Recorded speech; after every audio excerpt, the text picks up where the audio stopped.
we will uh, we will start this type of award.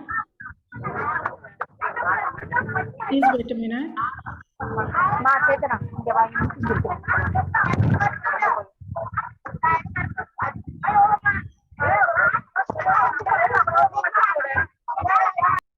Yeah. So maybe next year, from next year, we will start this award as a offline mode. So today we have two special guests with us, Dr. Kalpana Gopalan IS ma'am and Professor Hemlata Talsira ma'am.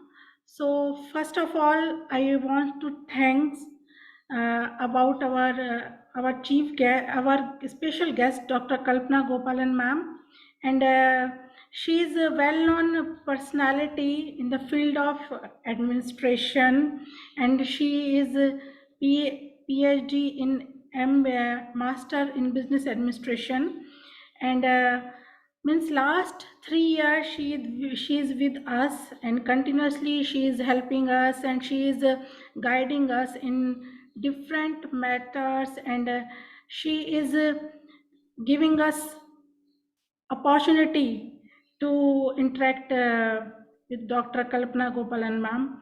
So thank you ma'am.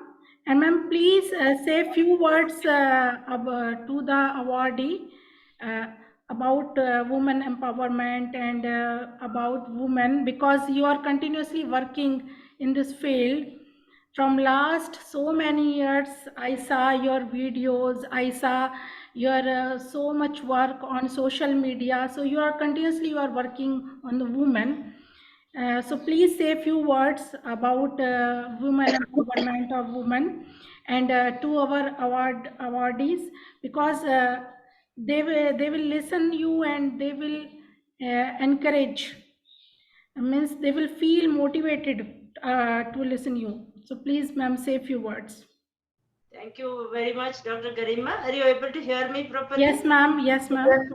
Thank you for that very kind introduction. And I must say that I have been equally inspired by the work of Genesin. And yes, we have been in touch for several years now. I think I was one of the early awardees, Yes after ma'am, which yes our ma'am. association has continued in different ways. So it's for me a very pleasure. It's a great pleasure to be with all of you this evening. So, good afternoon, good evening to all the lovely ladies and the lovelier gentlemen who also may be part of this gathering this evening. Let me begin with the reality check. We, women, do not lead. If we look at the working ecosystem as a whole, women are just a minuscule part of it. Women constitute only 14% of the total entrepreneurs. That is about 8 million of the 60 odd million entrepreneurs in our country. Establishments owned by women provide employment to just about 15 million people. Women comprise only about 30% of corporate senior management positions, but that is notably higher than the global average of about 25%. But still, the percentage of women on corporate boards, that is in policy and decision making positions, is just about 15%, and many of them are wives, sisters, mothers, which greatly dilutes their effectiveness. I mean, the wives, sisters, and mothers of the promoters. So they are part of the family, and that is their role is part of their familial role. So, despite the International Women's Day and its color and vibrancy, we do not lead, at least not yet. We have a long journey to make before we can truly lead. But then, isn't that how leaders evolve? By making that journey from a no to an yes. And so, my role today as a keynote speaker and as a special guest is cut out for me. My responsibility is to give you some suggestions, some pointers which may help you to navigate your way in this journey.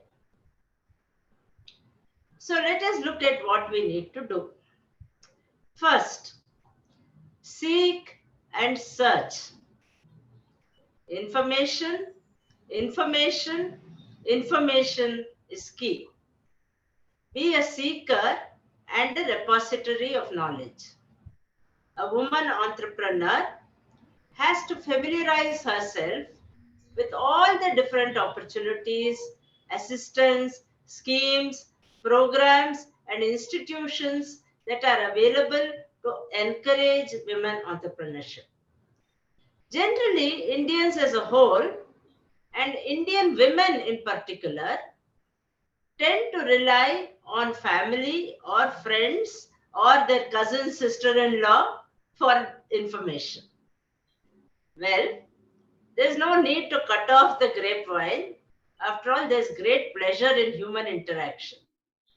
But as an entrepreneur, it is essential that you go above and beyond it. The internet is a great source of information. In fact, it is the best and easiest of access. Score government websites for information, not just the startup websites, but different departmental websites of the central and state governments. For instance, Stand Up India facilitates bank loans for women entrepreneurs. Trade related entrepreneurship assistance and development, provides women with trade related training, information, and counseling, as well as grants. States like Karnataka have industrial policies specially tailored for women. You should also familiarize yourself with local, national, and global macroeconomic trends, price fluctuations, inflation. Economics may appear to be a boring subject from outside, but once you get your teeth into it, it can be engrossing. I also notice in educated women a tendency to skip numbers, anything arithmetical, mathematical, or even statistical. Well, don't do that. Notice that I specifically said educated women. Now, the vegetable vendor or the flower seller in your neighborhood, they are natural number crunchers, and you should be too. So, seek, search, and gather information. That is the first ingredient in my recipe. My second ingredient is sharing. When we speak of women leading in entrepreneurship as well as in other spheres of life and work, it is important that we capitalize on our strength. One important strength that we women have, our competitive advantage, to use economics language, is our sisterhood. Now, don't confuse this with the water cooler or locker room gossip of men. Our sisterhood goes beyond borders. There is an instant bond, a connection between women, regardless of where we come from or what language we speak. We must build on this and definitely not let it be clouded by envy or jealousy or backbiting. Everyone will have some black spots in their lives, some skeletons in their cupboards. How does that matter? Someone's husband has a girlfriend, someone's brother is a drunk, someone's daughter didn't get admission in an IIM. Does it matter? We are professionals. We are women. Let us help each other through our struggles and our strifes. If I can give one single reason for where I am today, it is by avoiding all negativity, all envy, all malice from my words and actions, even when I am being hurt and harmed. Let me give you an example from my own career. Some years ago, I was working in an organization where I fell foul of my boss. His way of getting back at me was to isolate me completely and to deprive me entirely of work. My subordinates were instructed not to submit any files or any papers to me.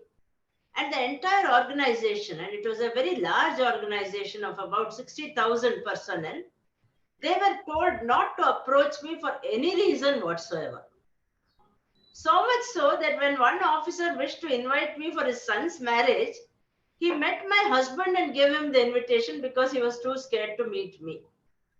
Now, I was handling human resources at that time. I was the director of human resources. So you can understand how untenable the situation became. How could I manage people that I could not meet? At that time, when I was, down in the dumps, so to say, something happened. Some magic happened. A cleaning lady used to come to my chamber every day. Now, she was used to seeing me with lots and lots of work and always busy and always in a hurry. And suddenly, here I was, alone in my chamber, day after day, with no work and no people, no discussions, with a lot of time on my hands, and only one old desktop computer for company. Now, this cleaning lady, she did not understand office politics. But she asked me one day, "You are looking so bored and more tired than when you were working late nights. Why don't you read something? Why don't you write something?" That is all. She didn't know anything else. She just saw how I was feeling, and she just, she was curious and she was trying to encourage me. But that was the only trigger that I needed. Since I had nothing but a computer, I just sat and wrote a paper, a study of Bangalore city and the growth of Bangalore city, the conflicts that came in the wake of the growth of Bangalore city. And then I sent it off to an international conference. It got accepted, and I got an all expenses paid trip to present the paper in a prestigious university in the UK. So, my pointer to you is share, nourish sisterhood, mentor other women, be a giver. You will grow along with your sisters. My third proposition to you is be socially responsible. We tend to get caught up with our life, ourself, our troubles. These things will always be there. There is only one way to overcome these, and that is by giving a hand to someone else. When I was administering the literacy program in Karnataka, the Saksharata Andolan, some of you may remember, my most joyous moments came when I attended literacy groups of poor, underprivileged, tribal women. In the late evening, after a hard day's labor, when they read out the alphabet or signed their name, their eyes shining with the light of accomplishment, it gave me a feeling of fulfillment that I will remember forever. So, take up a course, adopt a school, grow a tree, teach a child, conduct your business, not just efficiently, but ethically. Just as personal qualities of truth and positivity are important, so too social qualities such as environmental consciousness or a social conscience are important. So, my dear sisters gathered here, you will understand that for me, leadership goes above and beyond the working world and above and beyond success in the limited sense of setting up a firm or a unit or getting even an award.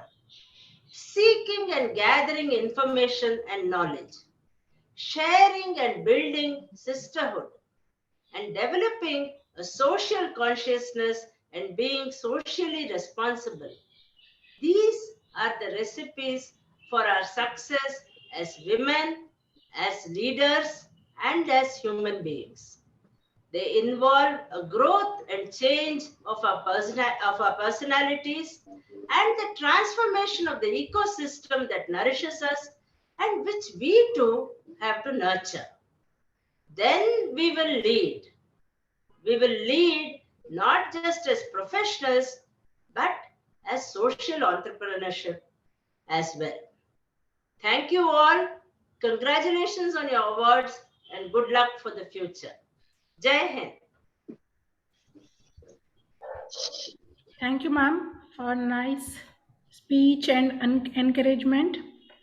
And our next special guest is Dr.